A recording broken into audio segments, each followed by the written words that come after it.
안녕하세요. 대출의 기술의 안프로입니다. 2023년 들어서 연초에 금리가 많이 올랐다가 3월, 4월 지나면서 금리가 다시 많이 떨어졌습니다. 그런 급격한 금리가 이제 변화하는 상황 속에서 기존에 주택담보대출을 금리를 좀 높게 쓰시던 분들이 상당수 분들이 이제 특례보금자리론으로 대환을 하거나 일반 주택담보대출로 대환을 하고 있습니다. 그런 추세에 맞춰서 본인의 주택담보대출 금리가 5% 이상이라면 오늘 영상 잘 보시고 3%대 또는 4%대 전환하실 수 있었으면 좋겠습니다.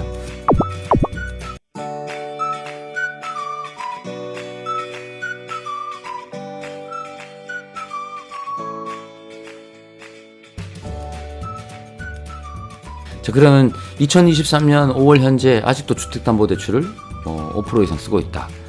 이런 분들의 대표적인 몇 가지 경우가 있습니다. 그 경우를 좀 나눠서 제가 얘기를 드려보도록 하겠습니다.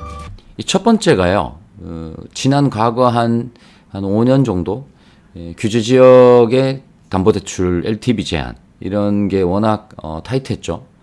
그러면서 한도를 더 받고자 했으나 일반적인 주택담보대출의 LTV 제한 때문에 받을 수 없어서 후순위 사업자 대출을 이용하셨던 분들이 많습니다. 이런 분들이 이제 금리가 상당히 올라 있죠. 왜냐하면 이 후순위 사업자 대출의 상품이 대부분 받을 때부터도 고금리였고 또 대부분 변동형 상품이었기 때문에 받았을 당시보다도 이미 금리가 더 많이 올라 있는 거죠. 10% 가까이 육박하는 분들도 솔창게 많은 것 같습니다. 그리고 일반적인 주택담보대출을 받았는데 만기 고정금리를 받았던 게 아니라 뭐 흔히 5년 고정, 3년 고정 이런 혼합형 상품을 썼다거나 또는 3개월, 6개월, 뭐 1년 단위 변동형 주택담보대출을 쓰신 분들도 많죠.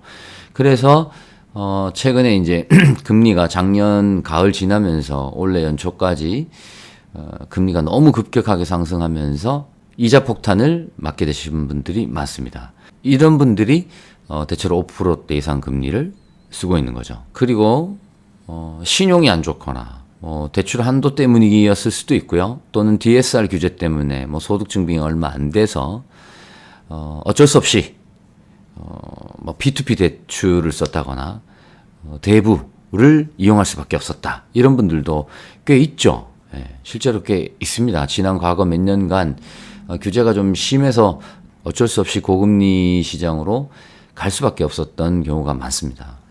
근데 이런 대출들이 받을 때는 7%, 8%, 9%였다 하더라도 이제 1년 단위로 보통 재대출하거나 갱신하게 되는데 이 시점이 되면 금리가 엄청 올라가는 또 특성을 갖고 있습니다. 그리고 지금처럼 부동산 시장 가격이 조금 하락해 있는 작년에 2022년에 그 여름까지 고점 대비 지금 시세도 떨어져 있는 곳들이 많기 때문에 해당 금융사 해당 대부업체에서도 재대출 갱신하는 시점이 되면 한도를 줄인다거나 금리를 엄청나게 올리거나 또는 이런저런 비용을 다시 받게 되거나 이런 경우가 많습니다. 자, 그럼 사례별로 조금 설명을 더 드려볼게요. 먼저 LTV 제한 때문에 후순위 사업자 대출 이용해서 한도를 더 많이 뽑으셨던 분들, 이런 분들은 이제 현재 시점에 KB 시세를 체크해 보셔야 됩니다. 왜냐하면 이 대출을 정상적인 금리, 낮은 금리, 저금리로 끌고 오려고 하면 이 정상적인 주담대 자체가 일반 주담대이기 때문에 우리 LTV 규제를 다 받고 있습니다. 그래서 1주택 세대 같은 경우는 LTV 70% 이내에서 대환대출이 가능하고 다주택자 같은 경우는 LTV가 60% 이내에서 대환대출이 가능합니다. 그래서 현재 시점에 KB 시세를 체크해 보셔서 내가 갖고 있는 담보대출 전체 크기가 과연 이 70% 또는 60% 이내에 들어오는지 한번 보셔야 되고요.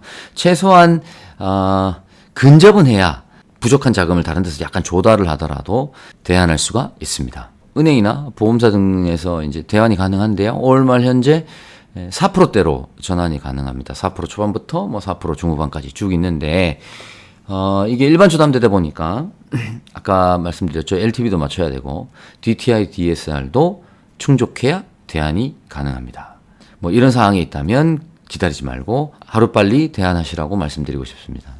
그 다음, 변동형이나 혼합형 주담대를 선택해서 이제 기준금리가 상승해서 올라 있는 분들, 5%대 이상 올라 있는 분들 같은 경우는 무조건 대안을 하기보다는 대안하기 전에 내가 지금 적용받고 있는 대출의 기준금리, 그게 지금 몇 프로인지 한번 체크해 보시고, 그 기준금리가 현재 시점에 시장에 적용되고 있는 금리가 몇 프로인지 한번 보실 필요가 있겠죠. 그리고 이게 이제, 나랑 내가 쓰고 있는 금리와 얼마나 차이가 있는지, 이게 어떻게 보면은 금리라는 것이 이제 오르락내리락 하다 보니까 지금 당장 조금 비싸게 느껴지더라도 가만둬도 다음 적용 시점이 되면 내릴지도 모르거든요. 그래서 무조건 대안하기보다는 미리 적용되고 있는 기준금리를 꼭 한번 체크해 보셨으면 좋겠습니다.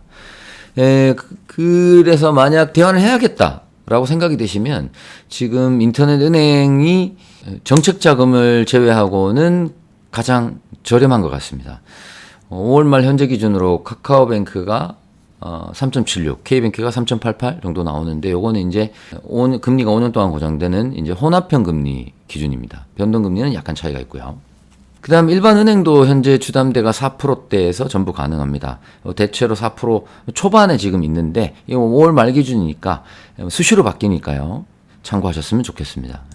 그 다음 특례보금자리론 있죠. 대환 당연히 가능하죠. 이 특례보금자리론은 아직 모르는 분이 계실까 싶을 정도인데, 어쨌든 특례보금자리론도 대환이 가능하고요. 만약 특례보금자리론이라고 해서 다 뭐 일반 주담대보다 현재 금리가 좋은 건 아닌 것 같습니다. 현재 우대형은 시중에 일반 주담대보다 금리가 좀 좋게 나오고, 그렇지 않은 일반형 같은 경우는 오히려 좀 높게 나올 수도 있습니다. 그래서 만약 내가 1주택 세대면서 주택 시세가 6억도 안 넘고 소득도 6천만 원 이하다. 그리고 뭐 한부모 가정이라든가 다문화 가정, 장애인, 다자녀, 신혼부부 뭐 이런 것들에 해당 사항이 있다면 특례보금자리용 우대형 상품을 좀 더 꼼꼼하게 살펴보셔서 대환 대출을 시도해 보시는 것도 좋을 것 같습니다. 그리고 P2P나 대부대출 이런 데들을 쓰신 분들 같은 경우는요, 이 신용점수 중요합니다. 왜냐면 이런 데들을 대부를 쓰고 있거나 P2P를 쓰고 있는 경우, 뭐 쓴 원래 이유도 있고요. 대부분 제가 접해보면, 상담을 해보면 많은 분들이 신용점수가 안 좋은 경우가 많습니다. 그래서 뭔가 정상적인 금리로 전환할 수 있는 뭐 한도도 되고 뭐가 다 되는데, 신용점수 때문에 정상적인 대출로 전환이 안 되는 경우를 너무 많이 보거든요. 그래서 신용점수 관리를 잘 하셔야 된다. 본인 신용점수가 적어도 700점 이상 정도는 되어야 우리가 현재 시점으로 한 4%대 주담대로 전환할 수 있는 정도가 될 것 같아요. 그래서 본인 신용점수 한번 체크해 보셔가지고 관리를 잘 하셨으면 좋겠습니다.